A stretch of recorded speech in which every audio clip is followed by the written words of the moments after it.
Hello students, welcome back to Z academy. Last classes में हम लोगों ने 2 पार्ट्स किए थे मेडिवल इंडिया के। आज हम तीसरा पार्ट लेकर के आए हैं जिसमें हम पढ़ेंगे मेडिवल इंडिया के बारे में, और 3 पार्ट्स हम लोग करेंगे, ठीक है।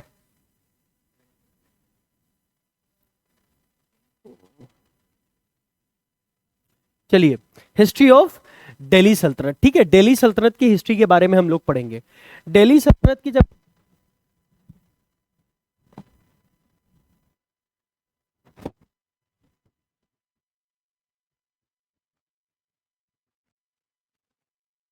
0 लेकर 1526 तक हुकूमत की किसने? दिल्ली सल्तनत ने। दिल्ली सल्तनत में कितनी डायनेस्टीज आई, क्या आई, वो सब बात, लेकिन अभी आप ये देखो, इतने टाइम तक दिल्ली पर सिर्फ और सिर्फ मुस्लिम रूल रहा। मुस्लिम रूल के अलावा कोई दूसरा रूल दिल्ली में कम से कम इतने वक्त पर तो नहीं हुआ था, ठीक है। अगर हम वहां पर देखेंगे 1206 526, यानी 6 में से 6 गए 0, दैट इज 2 एंड देन 3, लगभग 320 years of full flash rule by the Delhi सल्तनत, ठीक है। दिल्ली सल्तनत ने 320 साल सिंगल हैंडेडली रूल किया, किस पर? दिल्ली पर। क्लियर है बात? नेक्स्ट क्वेश्चन हम लोग नेक्स्ट पे देखते हैं। देखो बच्चों, मैंने आपको बताया 1206 से लेकर 1526 तक। अब दिल्ली सल्तनत जो थी, अब हम लोग ये जानेंगे कि इसमें कितनी डायनेस्टीज हैं। तो दिल्ली सल्तनत के अंदर कितनी डायनेस्टीज हैं बच्चों? 5 डायनेस्टी हैं, जिसमें number 1 slave dynasty, second one is Khilji dynasty, third one is Tughlaq dynasty, Sayyid dynasty, and then the last one Lodi dynasty. इन सब के बारे में एक ब्रीफ डिस्कशन हम लोग करेंगे, लेकिन पहले ओवरव्यू ले लेते हैं। First one is slave dynasty. Slave dynasty को बच्चों ममलूक डायनेस्टी भी कहा जाता है। ममलूक, अगर किसी ने उर्दू थोड़ी भी पढ़ी है तो ममलिकत होती है, एक लफ्ज होता है ममलिकत। ममलिकत मतलब ओनरशिप, यानी अगर मान लो मैंने एक फ्लैट खरीदा तो उस फ्लैट की ओनरशिप मेरे नाम आएगी, ओनरशिप रजिस्ट्री से मेरे नाम आएगी। तो अगर मेरे नाम उसकी ओनरशिप आ गई तो मैं ये कहूंगा कि इसकी ममलिकत मेरे पास है, यानी इस फ्लैट की ममलिकत मेरे पास है, इस फ्लैट का मालिकाना हक मेरे पास है। तो इसीलिए इसको बोला जाता है ममलूक डायनेस्टी। क्या बोला जाता है? ममलूक। दूसरा, इसको इलबारी डायनेस्टी भी बोला जाता है बच्चों, ILBARI। क्यों? क्योंकि ये पहली टर्किश डायनेस्टी थी जो इंडिया में फुल फ्लैश तरीके से एस्टेब्लिश हुई, and the first dynasty of Muslims establish and rule in India. तो ये पहली टर्किश डायनेस्टी थी, और जिस डायनेस्टी ने टर्किश डायनेस्टी ने इंडिया में रूल किया, वो कौन से ट्राइब को से बिलोंग करती थी? उस ट्राइब का नाम था इलबारी ट्राइब। वो टर्किश ट्राइब था जिसको हम बोलते हैं इलबारी ट्राइब। क्लियर है? तो 3 नाम इसके मैंने आपको बताए। First one is slave, second one is Mamluk, and the third one is Ilbari dynasty. इन तीनों नामों से हम इसको पहचानेंगे, ठीक है। और फर्स्ट डायनेस्टी ऑफ दिल्ली सल्तनत। Next one, second Khalji dynasty. अब यहां पर देखो, यहां लिव्स क्या लिखा है? खलजी। इंडिया में इसको प्रोनाउंस किया जाता है खिलजी।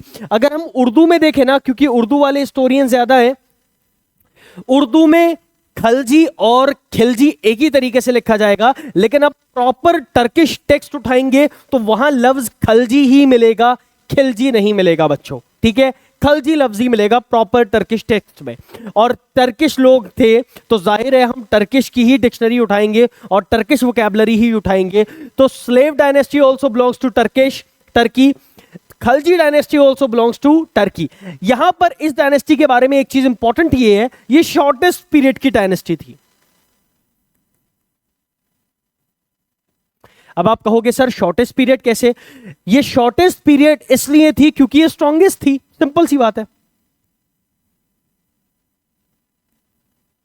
सबसे ज्यादा ताकतवर अगर कोई डायनेस्टी दिल्ली सल्तनत में रही है, खलजी डायनेस्टी। सबसे ज्यादा छोटे टाइम के लिए रही है खलजी डायनेस्टी। उसकी वजह यह है बच्चों, देखो ये 2 ऑपोजिट चीजें हैं। ये दुनिया का और कुदरत का निजाम ही कुछ इस तरह से है कि जितनी ज्यादा ताकत आप हासिल कर लोगे, आपकी उम्र उतनी कम हो जाएगी। अब फॉर एग्जाम्पल अगर हम देखें, मुगल एम्पायर में सबसे ज्यादा ताकतवर बादशाह कौन था? औरंगजेब। सबसे ज्यादा बड़ा हिंदुस्तान किसके पास था? औरंगजेब। टेरिटोरियल क्लाइमेक्स पे कौन था? औरंगजेब। मराठा और राजपूत दोनों को एक ही बार में जेर करने वाला बादशाह कौन था? औरंगजेब। सारे अलायंस को तोड़ के सबसे वॉर करके उसकी टेरिटरी लेने वाला बादशाह कौन था? औरंगजेब। लेकिन सबसे ज्यादा और किस राजा के बाद सबसे ज्यादा मुगल पीरियड शॉर्ट हो गया? औरंगजेब। किसके सक्सेसर जो वीक थे, निहायत वीक थे? औरंगजेब। कौन नहीं चला पाए? औरंगजेब के बच्चे। क्यों नहीं चला पाए? जब आप सबसे लड़ रहोगे, सबसे वॉर करके उनका एरिया हथियार लोगे, तो बहुत वक्त तक आप उन पर राज नहीं कर सकते। ये सब स्ट्रैटेजीज के काम होते हैं। हर जगह वॉर का इस्तेमाल नहीं किया जाता, हर जगह पावर नहीं चलती है। तो जब वहां पर आप बहुत वक्त तक हुकूमत नहीं कर पाओगे, फिर एक वक्त आएगा जब वो विद्रोह करेंगे, वो आपके अगेंस्ट खड़े होंगे और आपका लाइफ स्पैन कम हो जाएगा। मुगल एम्परर में अगर औरंगजेब न होता और औरंगजेब का जिस जगह औरंगजेब आए हैं उस जगह अकबर आ जाता, तो और 300 साल उसकी उम्र बढ़ जाती। मुगल एम्पायर की उम्र और 300 साल बढ़ जाती अगर जिस जगह पर औरंगजेब है उस जगह पे अकबर होता। बात समझ रहे हो आप? तो एन इसी तरह यहां पर आए जनाब अलाउद्दीन खलजी। इन्होंने साउथ पे भी हमला कर दिया, गुजरात पे भी हमला कर दिया, इधर बंगाल तक सरहदें फैला ली। इतना ज्यादा तामझाम वॉर से रिलेटेड कर लिया कि उसके बाद इनके सक्सेसर इंतहाई वीक थे, नहीं कर पाए और फौरन ही नेक्स्ट डायनेस्टी आ गई जिसको हम बोलते हैं तुगलक। अब फतेह किसने किया? इन्होंने। हासिल सब कुछ किसने किया? इन्होंने। पावरफुल कौन थे? ये। लेकिन रेवड़ी किसको मिली? तुगलक को। इसीलिए तुगलक लॉन्गेस्ट स्पैन या लॉन्गेस्ट टर्म, सबसे लंबे टाइम तक हुकूमत करने वाले बादशाह कौन है? तुगलक डायनेस्टी के बादशाह हैं। और तुगलक डायनेस्टी में भी अगर हम देखें तो तुगलक डायनेस्टी में टेरिटोरियल क्लाइमेक्स है बच्चों। क्या है? What is the meaning of territorial climax? यानी जितनी भी टेरिटरीज तुगलक डायनेस्टी के पास थी, जितना एरिया, जितना प्लेस, जितना the part of India Tughlaq dynasty के पास था, इतना पांचों में से किसी भी डायनेस्टी के पास नहीं था। एक तो सबसे लंबे टाइम तक हुकूमत करने वाले, और दूसरा सबसे ज्यादा बड़े खित्ते पर हुकूमत करने वाले। वो कौन से बादशाह थे? तुगलक डायनेस्टी के बादशाह थे। ठीक है, नेक्स्ट देखेंगे। लोग नेक्स्ट आए सैयद आते हैं। अगले कौन आते हैं? Syed. They are proper Arabs, belongs to profit.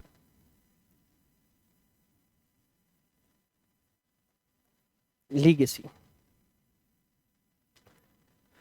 ये सैयद लोग कौन होते हैं? हम लोग जानते हैं सैयद का अरबी में मतलब सरदार का होता है। यानी अगर उर्दू में आप सैयद को ट्रांसलेट करेंगे तो the meaning of Sayyid is Sardar. क्यों सरदार? क्योंकि इनकी जो ब्लड लाइन है वो प्रॉफिट मोहम्मद सल्लल्लाहु अलैहि वसल्लम तक जाती है। सो वो लोग सॉरी वो लोग जिनकी ब्लड लाइन प्रॉफिट मोहम्मद सल्लल्लाहु अलैहि वसल्लम तक जाती है उनको हम सैयद कहते हैं। और यहाँ के जो रूलर थे वो सैयद थे। खजर खान उनका नाम था, सैयद थे, इसीलिए उनको अरब कहा गया और उन्होंने हुकूमत करी। नेक्स्ट आते हैं लोधी। लोधी प्रॉपर अफगान। लोधीज कौन थे? प्रॉपर अफगानी थे, अफगान थे। ठीक है, अब आप ये समझ लें टर्किश, टर्किश, टर्किश, फिर यहां से कौन आए? अरब्स, और अरब्स के बाद अफगान। क्लियर हो गई बात? ये सारा कुछ डिस्क्रिप्शन हमने दिया दिल्ली सल्तनत का। क्लियर हो गई? नेक्स्ट देखते हैं।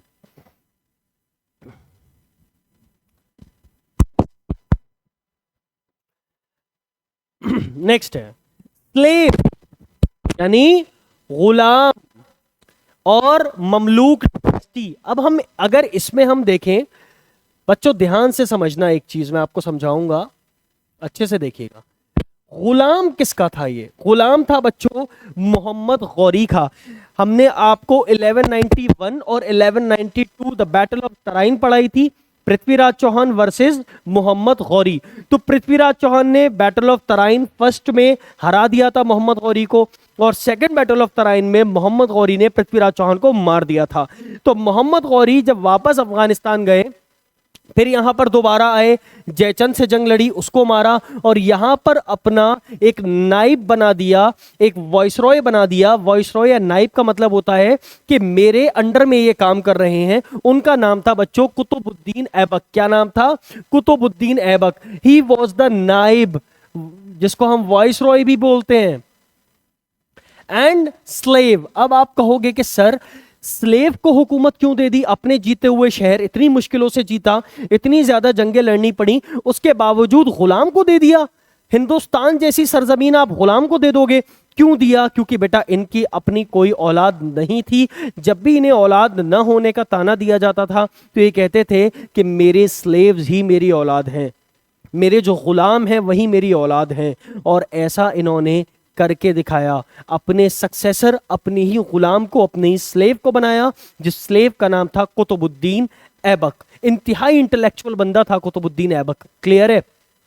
आगे, इसी शख्स ने founded of slave dynasty, slave dynasty को फाउंड करने वाला यही शख्स था। ममलूक डायनेस्टी भी कहा जाता है, और इसका एक और नाम मैंने आपको बताया था, that is ILBARI, Ilbari dynasty.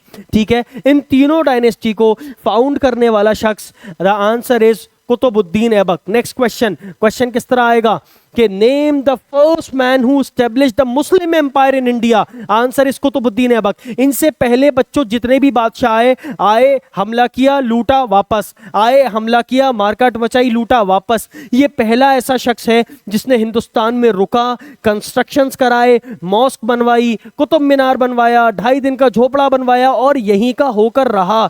यहां से पैसा बाहर नहीं लेकर गया, बल्कि यहीं की टेरिटरीज को फतेह करने में इसने अपनी जिंदगी लगा दी। जिंदगी के 4 साल लगा दिए, दैट इज 1206 to 1210। ये है 4 साल जिंदगी के इसने अपने हिंदुस्तान को वक्फ कर दिए थे पूरे। ठीक है, आगे देखते हैं। The real founder of Muslim rule in India, अभी मैंने आपको यही बताया। अच्छा, इसमें रियल क्यों लिखा है? कोई फेक था? फेक भी था क्या फाउंडर? नहीं, फेक फाउंडर नहीं था, बल्कि ऐसा भी कुछ हिस्टोरियंस लिखते हैं कि जो फाउंडर था वो मोहम्मद गौरी था। क्यों? क्योंकि सबसे पहले आकर तो उसी ने फतेह किया, इन्हें तो रेवड़ी मिली है। मेन जो फतेह करदा खित्ता था हिंदुस्तान, वो तो मोहम्मद गौरी की ही काविशों का नतीजा था, तो इन्हें तो बस रेवड़ी मिल गई। लेकिन ऐसा नहीं है बच्चों, यहां पर रुकना मुश्किल है। देखो, फतेह तो इंसान कर लेता है, जज्बाती फौज थी आपके पास, आर्मी थी, अच्छी थी, वो तो कर, लेकिन उसका नज़्मो नसब संभालना, गैरों के मुल्क में आके उसको अपने मुल्क की तरह तरतीब देना, अपने मुल्क से की तरह समझना, वहाँ कंस्ट्रक्शन कराना, वहाँ रुकना, रोजमर्रा के झगड़े निपटाना, ये सब चीजें एक बड़ी बड़ी जद्दोजहद होती है। ये सब करने वाला कौन था? कुतुबुद्दीन ऐबक। यानी हिंदुस्तान को घर बनाने वाला शख्स कौन था? कुतुबुद्दीन ऐबक। क्लियर है? नेक्स्ट है, founded first independent Turkish kingdom. अभी तक जितनी भी टर्किश किंगडम थी वो सब खलीफा के अंडर में रहती थी, कैलिफेट के अंडर में रहती थी। कैलिफेट जो इस्लामिक खलीफा होता है बच्चों, सब उसके अंडर में। लेकिन ये पहली ऐसी टर्किश सल्तनत थी जो कि अदर देन दी खलीफा थी। Khalifa has nothing to do with Delhi Sultanate and Delhi Sultanate has nothing to do with the caliphate. इन दोनों का कोई आपस में लेना देना नहीं था। Next, he became independent Ghori's death.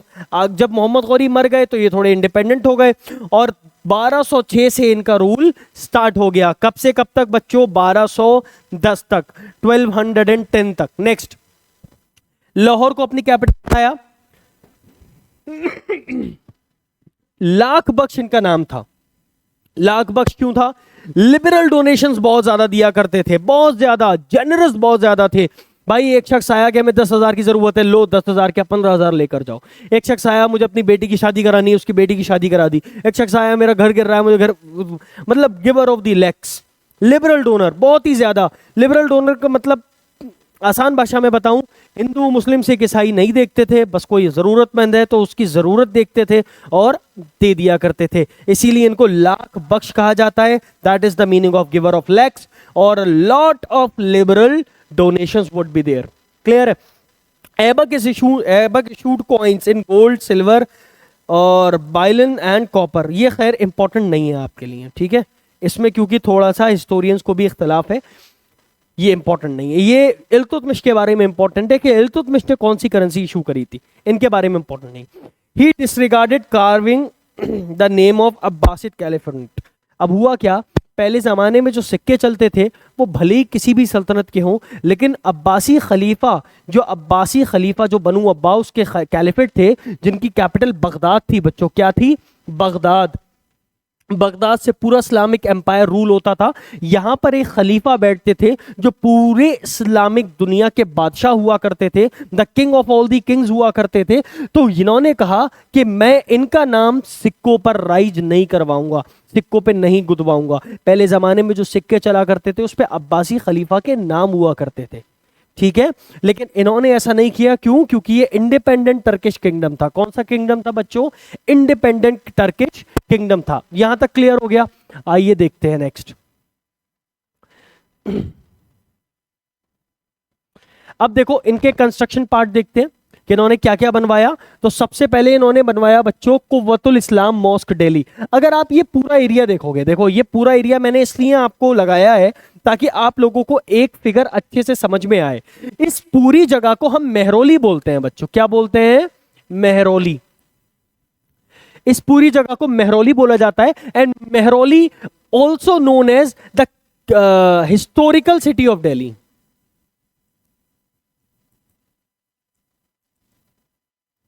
Mehrauli को क्या बोलते हैं? Historical city of Delhi. आज भी अगर आप मेहरौली जाओगे तो बड़ा बड़ा दरवाजे पे लिखा होगा दिल्ली का ऐतिहासिक शहर। क्या लिखा होगा? दिल्ली का ऐतिहासिक शहर, मतलब the historical city of Delhi. कौन सा? मेहरौली। क्यों? क्योंकि यहां पर ये पूरा पार्क है, इसको हम आर्कियोलॉजिकल पार्क ऑफ इंडिया भी बोलते हैं, ठीक है। इस पार्क में क्या क्या है आइए देखते हैं। ये तो आप सब लोग पहचान गए होंगे कि ये क्या है। ये क्या है बच्चों? Qutub Minar. Qutub Minar was built by और स्टार्टेड बाय कुतुबुद्दीन ऐबक, यानी इसका कंस्ट्रक्शन भी स्टार्ट किसने कराया? कुतुबुद्दीन ऐबक ने। उसके बाद यहां आ जाओ, ये पूरा क्या है? ये है कुव्वतुल इस्लाम मॉस्क। ये जो लिखी है Quwwatul Islam mosque, first mosque of Delhi. अगर आपसे पूछा जाएगा name the first mosque of Delhi, then the answer is Quwwatul Islam mosque. Who built the Quwwatul Islam mosque? Qutbuddin Aibak built the Quwwatul Islam mosque. ये है बच्चों कुव्वतुल इस्लाम मॉस्क। किसके पास है? कुतुब मीनार के पास है। और भी यहाँ पर बहुत सारी चीजें हैं, जैसे ये अलाई मीनार है, यहाँ पर ख्वाजा कुतुबुद्दीन बख्तियार काकी की दरगाह है, यहाँ रोड है, रोड से पहले ख्वाजा कुतुबुद्दीन बख्तियार काकी की दरगाह भी है। ये आयरन पिलर है, इसके बारे में हम लोग पढ़ेंगे, बाद में पढ़ेंगे। यहीं पे इल्तुतमिश की कब्र भी है, ठीक है। तो ये सारी चीजें यहां पर हैं। आइए अब देखते हैं 2.5 दिन का झोपड़ा। ये स्पेलिंग अड़ाई है, इसको अड़ाई भी बोलते हैं और ढाई भी बोलते हैं। देखो राजस्थान की भाषा थोड़ी अलग है, तो राजस्थान में ढाई नहीं होता, जैसे 2, 2.25, ढाई होता है ना, ढाई नहीं होता, 2.5 नहीं होता, अड़ाई होता है।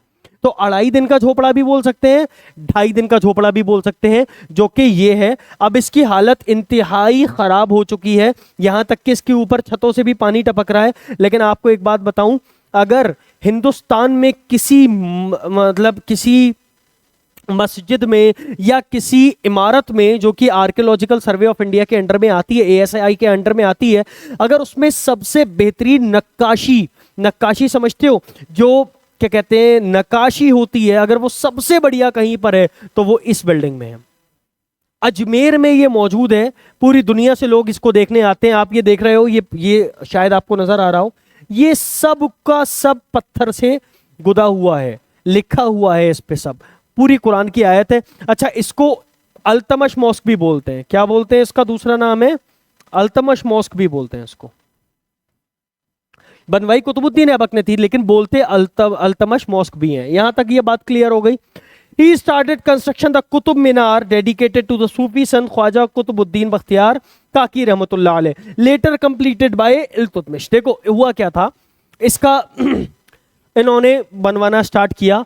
अब एक बात आपको इंपॉर्टेंट है, याद करते चलना कि कुतुब मीनार किसके नाम पर बनाई गई। अब आप सोचोगे कि कुतुब मीनार किसके नाम पर बनाई गई, तो बच्चों क्वेश्चन किस तरह आएगा एमयू में कि कुतुब मीनार किसके नाम पर बनाई गई, और पहला ही ऑप्शन होगा कुतुबुद्दीन ऐबक। पहला ऑप्शन एमयू में क्या दिया जाएगा? कुतुबुद्दीन ऐबक। और आंख बंद करके 50% से ज्यादा बच्चे कुतुबुद्दीन ऐबक पे टिक करके आ जाएंगे और कहेंगे हमने सही किया है। हालांकि क्वेश्चन ये नहीं पूछा जाएगा कि कुतुब मीनार किसने बनवाई, ये सबको पता है कुतुबुद्दीन ऐबक ने बनवाई।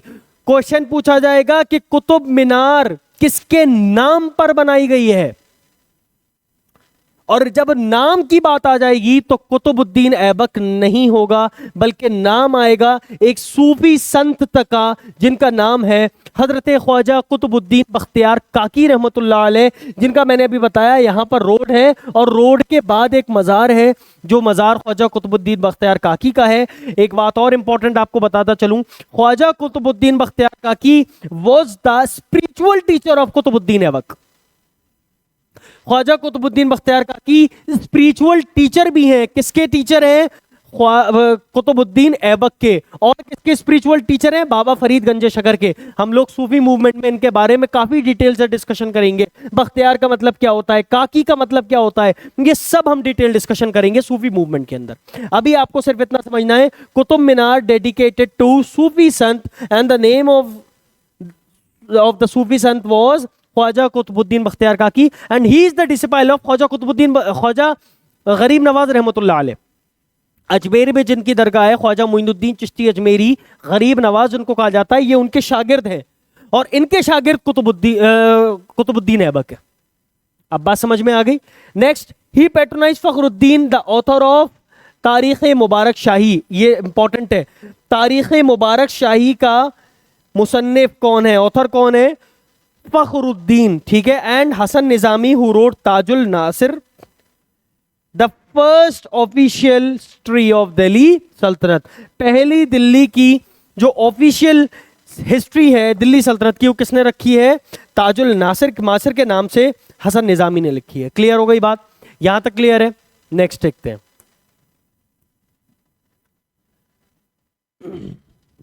आराम शाह, इसके बाद हुआ क्या? कुतुबुद्दीन ऐबक के बाद जो बादशाह है आराम शाह है। आराम शाह का मतलब आप नाम से ही आराम शाह हैं तो आराम शाह ही हैं जनाब। इन्होंने क्या किया? रक्स आम कर दिया, शराबों को आम कर दिया, सीधे भी थे और मतलब बादशाहत का कोई भी एक भी स्पेशलिटी बादशाहत को चलाने की इनके अंदर नहीं थी। तो अब हुआ क्या? एक गवर्नर थे बदायूं के,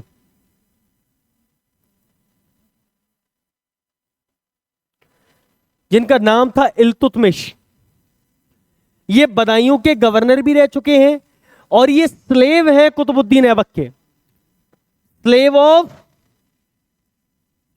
कुतुबुद्दीन ऐबक। दूसरा ये पॉइंट इंपॉर्टेंट है। तीसरा पॉइंट ये लिखा है सन इन लॉ है कुतुबुद्दीन ऐबक के। यानी सोचो, अपने ही गुलाम से अपनी ही बेटी ब्याह दी। He was the son-in-law and also the slave of the same person. सोचो, ठीक है। और फिर गवर्नर थे बदायूं के और इनको बुलाया जो मिनिस्टर्स से उन्होंने, और आराम शाह को हटवाया और हटवा के अब जो दिल्ली की सल्तनत पे बैठेगा, दिल्ली सल्तनत की बागडोर संभालेगा, उसका नाम होगा इल्तुतमिश। क्या नाम होगा? इल्तुतमिश। एक बात और रह गई लास्ट राजा के बारे में, कुतुबुद्दीन ऐबक के बारे में। कुतुबुद्दीन ऐबक बेटा इंतकाल कर गए थे, डाइड। कुतुबुद्दीन ऐबक के बारे में बता रहा हूं, डाइड वाइल प्लेइंग चौसा।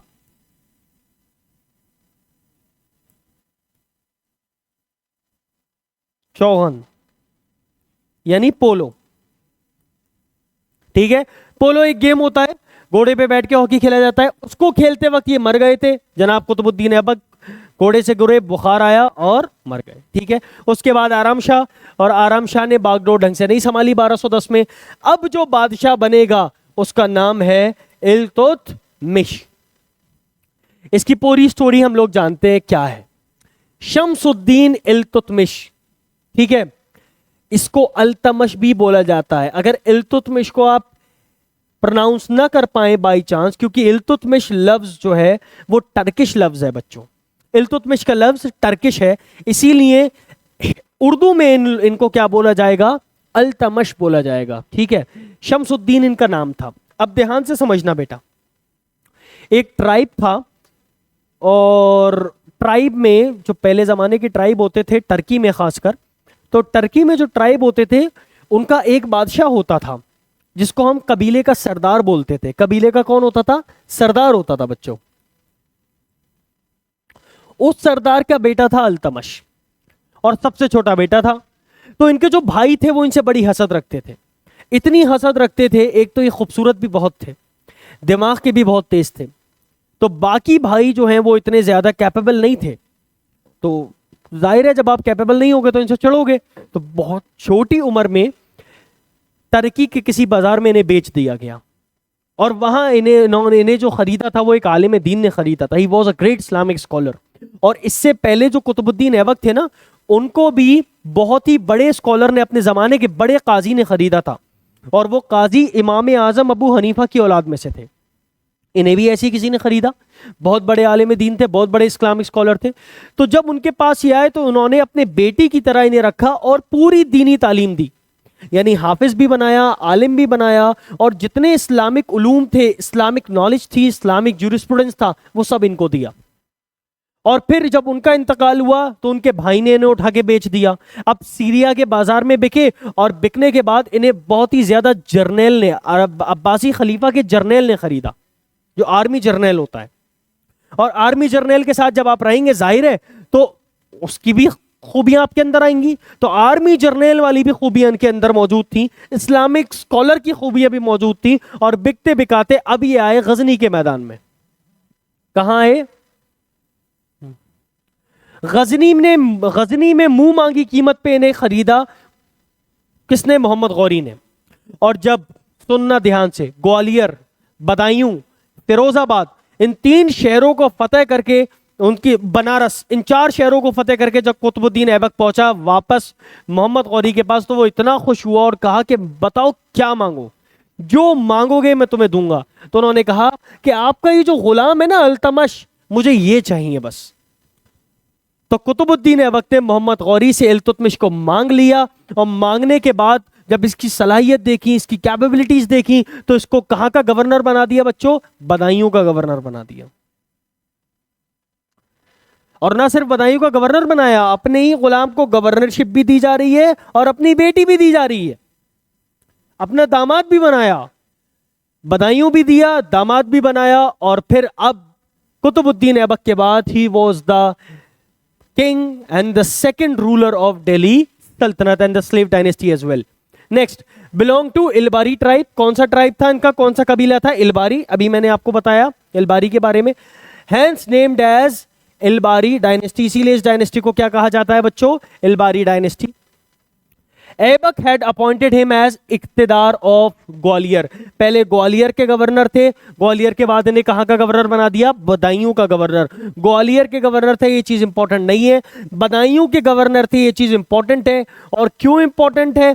इसलिए नहीं कि मैं बदायूं का हूं, बल्कि इसलिए इंपॉर्टेंट है कि रजिया सुल्ताना जो इनकी बेटी थी, उनकी पैदाइश गाह भी बदायूं है, यानी उनकी पैदाइश भी बदायूं में हुई थी। तो इस रिलेशन से बदायूं थोड़ा सा इंपॉर्टेंट हो जाता है आपके सिलेबस के लिहाज से, ठीक है। Real consolidator of Turkish rule in India and also in Delhi. मतलब क्या है? असल अगर निजाम, क्योंकि उसे तो 4 ही साल मिले, किसको? कुतुबुद्दीन ऐबक को। तो 4 साल में कोई बहुत ज्यादा नज्म व नसब नहीं संभाल पाया, लेकिन फुल फ्लैश टाइम जिसको नज्म व नसब संभालने में, निजाम संभालने में, जो हम कहते हैं एडमिनिस्ट्रेटिव अथॉरिटीज जो असल में स्टेब्लिश की, वो किसने की? इल्तुतमिश ने।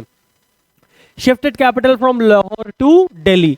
उसने लाहौर कर दिया था और ये वापस लाहौर से कहा लिया है? Delhi. Achievement, he defeated the ruler of Khwarizmi. ये बिल्कुल गलत है आपकी हिस्ट्री में, ये बात याद रखना बच्चों, बिल्कुल गलत है। ये मतलब कूड़े की टोकरी में फेंकने वाली बात है। ये सीबीएसई भी पढ़ा रहा है, ये भी पढ़ा रहा है, पता नहीं क्यों। लेकिन आपको एक बात बताऊं, खवारिज्म एम्पायर को डिफीट कोई कर ही नहीं सकता था दुनिया में। उसकी वजह यह थी कि खवारिज्म एम्पायर पूरा ऑलरेडी खत्म हो चुका था, और उस खत्म एम्पायर को खत्म करने वाला शख्स था तैमूर, वो I am really very sorry, Genghis Khan.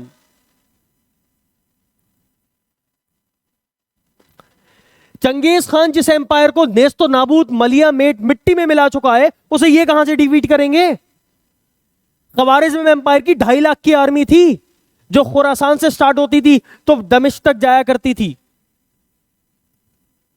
पूरा आज का आधा रशिया जो था वो पूरा खवारिज्म एम्पायर में था, और खवारिज्म एम्पायर को ऑलरेडी पूरी तरीके से डिफीट किया जा चुका था। किसने किया था? चंगेज खान ने। इसी टाइम में किया था जिस टाइम में इल्तुतमिश यहां के बादशाह थे। लेकिन हुआ क्या था? उसका जो बादशाह का बेटा था जिसका नाम था जलालुद्दीन खवारिज्म, वो आ गया था कहीं ना कहीं इल्तुतमिश के पास, और आया भी था जंग लड़ने नहीं, मदद मांगने, जस्ट टू सीक हेल्प, कि भाई चंगेज खान मेरे पीछे पड़ा है, अगर तुम मुझे अपनी आधी फौज भी दे दो तो मैं चंगेज खान से जाके लड़ लूं। और इतना बहादुर था ये शख्स कि उसके बारे में चंगेज खान कहता है, अगर मेरा एक भी बेटा जलालुद्दीन खवारिज्म जैसा होता तो जहां से सूरज निकलता है और जहां पे सूरज डूबता है वहां तक चंगेज खान की हुकूमत होती।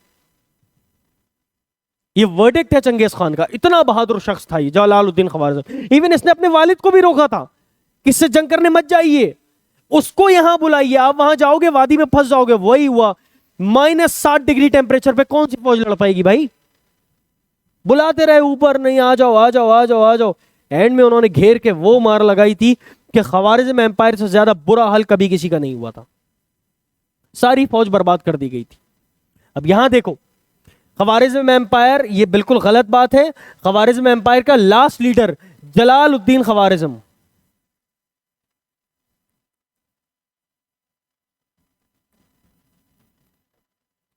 ये मदद मांगने आए थे। और मदद अगर आपको इनके बारे में डिटेल पढ़ना है तो एक नॉवेल आता है आखिरी चट्टान,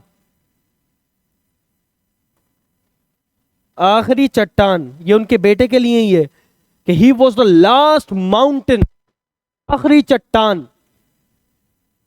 ठीक है, तो ये मदद मांगने आए, लेकिन इल्तुतमिश ने रवाना कर दिया था, भाई देखो गैरों का मुल्क है, नया मुल्क है, हम जो है हमें माफ कर दो और हम जो है अपने ही झमेलों में पड़े हुए हैं, आप वापस जाएं। तो ये वापस चले गए थे। ठीक है, ये कोई डिफीट नहीं किया था इन्होंने। Next, introduce Arabic coinage into India.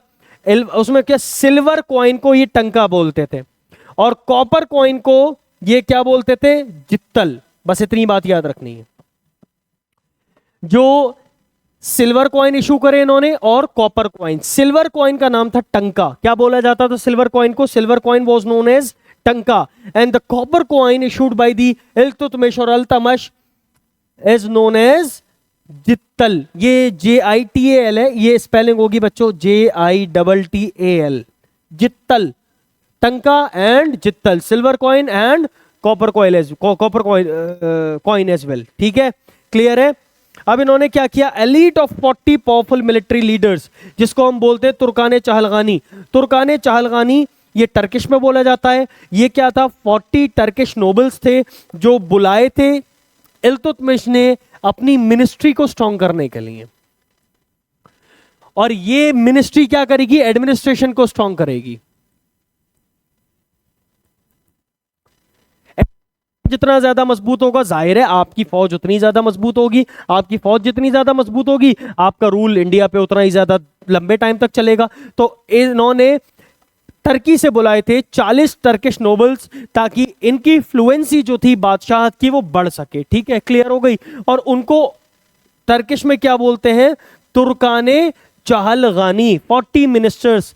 ठीक है, next, he nominated Razia as a successor. Successor इनका कौन था, रजिया सुल्ताना। ठीक है, और thus the hereditary succession to Delhi सल्तनत। लेकिन अफसोस कि रजिया सुल्ताना बन नहीं पाई। क्लियर है। लास्ट आगे देखते हैं बच्चों। अच्छा, एक बात और याद रखो आप, he also completed the Qutub Minar. ये तो हम सबको पता है, कुतुब मीनार भी किसने कंप्लीट कराई, इल्तुतमिश ने कंप्लीट कराई। दूसरा, बदायूं में एक मॉस्क है जो इसने बनवाई थी, जो इंडिया की 3rd लार्जेस्ट मॉस्क है, जिसको हम शमसी मॉस्क कहते हैं। एक बात और बच्चों याद रखना, थोड़ा इंपॉर्टेंट है, मैं आपको बता ही दे रहा हूं। एक चीज याद रखना, एक लफ्ज होता है अलाई बच्चों, और एक लफ्ज है शमसी। आपके एग्जाम पॉइंट ऑफ व्यू से किसी भी क्वेश्चन में अगर अलाई आ जाए, क्या आ जाए बच्चों, अलाई, अलाई दरवाजा आ जाए, अलाई महल आ जाए, अलाई हौज आ जाए, कुछ भी अलाई नाम से आ जाए, समझ लेना इसका कंस्ट्रक्शन आंख बंद करके अलाउद्दीन खलजी ने किया है। इसका कंस्ट्रक्शन किसने किया है? अलाउद्दीन खलजी ने। अगर लफ्ज़ अलाई आ जाए और आप लोगों के कोर्स में, आप लोगों के क्वेश्चंस में अगर लफ्ज़ शमसी आ जाए तो Shamsi belongs to the name of Iltutmish, that is Shamsuddin. तो शमसी हौज आए, शमसी महल आए, शमसी कब्र आए, कुछ भी आए, शमसी हौज आ जाए तो आपको आंख बंद करके किसका नाम लिखना है? इल्तुतमिश का। अगर आ जाए क्वेश्चन में who built the Shamsi mosque, the third largest mosque in India, the answer is Iltutmish. Question आए who built the Shamsi Hauz in Mehrauli, answer क्या आएगा? इल्तुतमिश। क्लियर है? इन तमाम चीजों के आंसर जिसमें शमसी लफ्ज लगा है, आंसर होगा इल्तुतमिश। क्लियर हो गई बात? अब हम बात करेंगे बच्चों रजिया सुल्ताना, 4 साल की हुकूमत अगेन, 1236 से लेकर 40 तक। रजिया सुल्ताना, रजिया सुल्ताना एक मुनसिफ मिजाज औरत थी और इंतहाई काबिल। मतलब मैंने डिटेल में इनके बारे में स्टडी नहीं करी थी तो मैं बहुत अच्छी राय कोई नहीं रखता था इनके बारे में, क्योंकि भाइयों से भी जंग लड़ी थी, उसके अलावा बहुत सारी और चीज़ें थी। सोशल स्टेज पर आप उतर के अगर पढ़ेंगे तो बहुत सारी चीज़ें ऐसी थी जो मुझे खटकती थी। लेकिन जब मैंने इनका थोड़ा अच्छे से मुताला किया, पूरी किताब इनके ऊपर पढ़ी, तो फिर मेरा नज़रिया इनको लेकर पूरी तरीके से बदल गया। ये वाकई एक बहुत ही इंटेलेक्चुअल, बहुत ही काबिल तरीन शख्सियत थी जिनका नाम था रजिया सुल्ताना। और इन्हें एक एजाज़ हासिल है, वो क्या? The first and only female Muslim ruler of medieval India. Not only medieval India but India, medieval भी हटा दो, पहली ऐसी मुस्लिम औरत शासक। आज तक ये हम लोगों को औरतों के हुकूक बताने वाली तंजीमें, बताने वाले लोग, उनकी आज तक किसी एक रानी ने भी दिल्ली पे हुकूमत नहीं करी है। Can you imagine? Ancient history कितनी पुरानी है भाई। छोला आए, मौर्यंस आए, गुप्ताज आए, कितने लोग आए। इवन अगर हम देखें 700 एडी से 710 एडी से पहले कई 100 साल, कई 1000 साल की हुकूमत रही है। लेकिन अफसोस होता है कि उन हजारों साल की हुकूमत में एक भी रानी, एक भी रूलर फीमेल नहीं था। हमें ये एजाज हासिल है, हमने बहुत सारी दी है, बेगम हजरत महल दी है, ये भी दी इन्होंने। और बहुत बड़े बड़े सूबे के, उस वक्त जमाने में लखनऊ पूरा तान हुआ करता था। लखनऊ के अपने आप पे रानी होना बहुत बड़ी चीज थी। या अगर आप देख लो तो ये तो पूरी दिल्ली की मालकिन है, जिनका नाम है Razia Sultana, first and only female Muslim ruler in India. Disregard female apparel and purdah, adopted male attire, went for hunting and led the army third.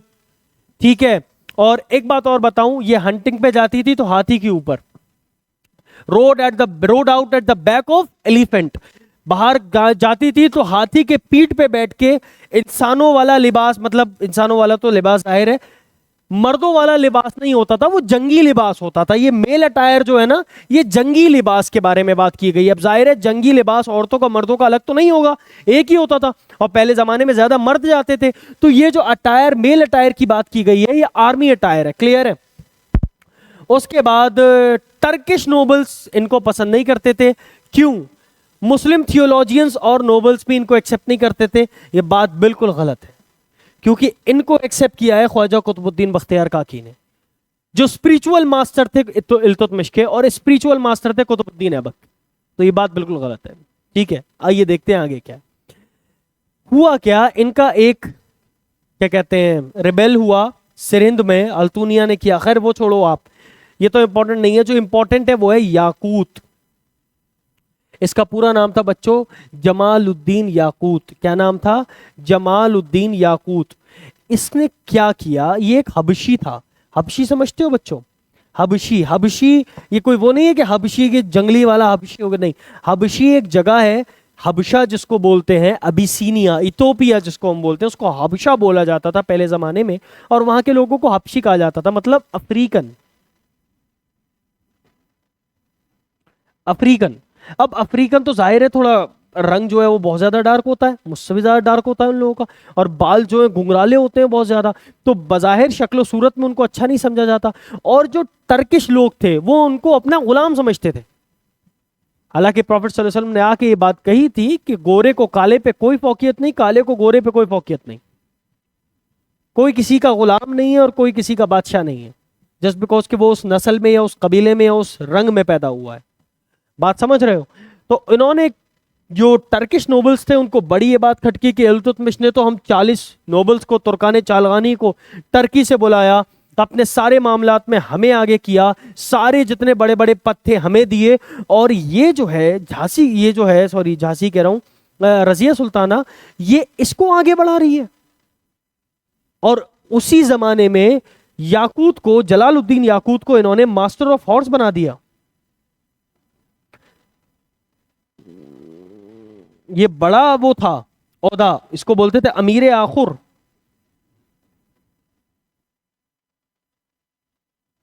अमीर Akhur, the master of the horses, minister of the horses. जब ये बनाया, तुर्कान चालगानी की खटक गई, जितने minister थे सब खिलाफ हो गए कि ये हम पे रूल करेगा क्या, इससे हमें पे रूल कराओगे, ये है नहीं, देखा नहीं ये है कौन। बस ये कहना था कि टर्की जो नोबल, टर्किश नोबल्स थे, उन सब ने रजिया सुल्ताना के खिलाफ रिबेल किया, और यहां तक के जो रजिया सुल्ताना का भाई था उसे भड़काया, और उसके साथ मिलकर रजिया सुल्ताना को क्या कर दिया, कत्ल कर दिया, और रजिया सुल्ताना दिल्ली आते वक्त क्या हो गई, कत्ल हो गई। क्लियर है? यह बात समझ में आ गई?